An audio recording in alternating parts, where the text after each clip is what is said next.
Mega Man, and more Mega Man. I thought the PlayStation Vita was a great Mega Man handheld platform, but that was before Capcom looked at the Nintendo Switch. Mega Man 1 through 10, Mega Man X1 through X8, and now we have a brand new Mega Man game in the original series with exclusive features. So, how is Mega Man's new outing now that Capcom is making Mega Man games again that aren't collections and ports? Let's find out. Here is my review of Mega Man 11 for the Nintendo Switch. I don't really expect an original series Mega Man game to really have a story, yet Mega Man 11 gives us a pretty good story, where Dr. Wily shows up and kidnaps 8 robots as per usual, bringing back an old robot system called Double Gear that he worked on years ago when both he and Dr. Light are in college. In response to this, Dr. Light gives Mega Man a prototype engine of the Double Gear system and sends him after Dr. Wily to save all of those robots. I like this story because it gives us a bunch of background information and lore behind Dr. Light and Dr. Wily. In fact, it tells us why Wily and Light stopped seeing eye to eye and where their rivalry came from. Just like the rest of the series, Mega Man 11 is a 2D side-scrolling platformer with combat elements thrown into the mix. Now first of all, I said this has exclusive features on the Switch. The Amiibo feature. Once per day, you can scan a Mega Man themed Amiibo figure and you can get a few random benefits, like an extra life or having your HP gauge being refilled, which is especially nice when you're in the middle of a tough boss fight. The best way to describe Mega Man 11 is to say that it's an NES-style Mega Man game with some modern elements to keep it fresh. You've got a bunch of retro stuff like the retro-style stage select, the retro-style intro boss music, and the retro difficulty, and then you've got all of the newer features that help it feel more modern. These modern elements are of course the Double Gear system and the item and upgrade system. The Double Gear system is basically the poster child of this game. When you're running through a level, you can hit the L or R trigger to activate a gear system that lets you temporarily either power up your weapons and sub-weapons or slow down time so you can carefully dodge incoming attacks. The latter is incredibly useful because it helps you move around and see the spectacle of all of those really fast-paced attacks that bosses give you.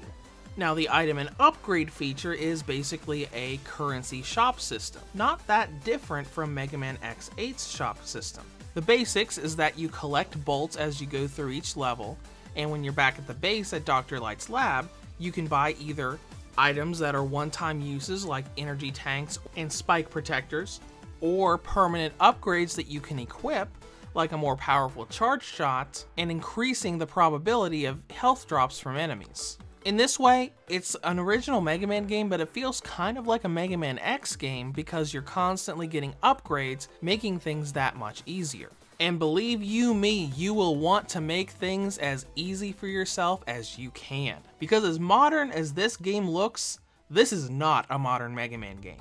This feels like an NES-era Mega Man game. The levels are long, very unforgiving, very difficult, and unless you're playing on the easy setting, you can easily spend 10 minutes going through a stage, getting to the boss, running out of lives, and suddenly you get to go through the stage all over again. All of those days from the 90s where you had to memorize stages, that's what this game is. It is a 90s Mega Man game released in 2018. Now before we start wrapping this section up, what about the bosses and the levels? Everything is balanced really well across the game, but one thing the game does that I really don't like is how it hypes up boss fights. When you get to the end of stage 1 and fight the Blockman boss, halfway into the fight, he transforms into this giant, massive, epic boss fight monster. This makes the fight a lot of fun and really intense. Naturally, I expected every boss to do this because of the way it hyped it up. And I was very disappointed because none of the other bosses do this. They just fight like normal Mega Man bosses. Now, I wouldn't call this a major flaw in the game, but the game just sort of sets you up for disappointment. Now, let's talk about time and content. Mega Man games are notoriously short, especially the original series. I played through Mega Man 11 on normal. I finished the game in around 6 hours, 4 of which I'm pretty convinced were nothing more than retrying from constant game overs. So completion time is really on your skill level. I've talked to some reviewers that completed the game in 3 hours and others that didn't complete the game until around 8 hours, but I'd call 5 to 6 hours a happy medium. Still, 5 to 6 hours for $30 isn't really that great of a trade-off. Thankfully, there's a lot of post-game content here. Just like with the collections, Mega Man 11 has in-game PS4 trophies and Xbox One achievements that unlock as you do certain things in the game.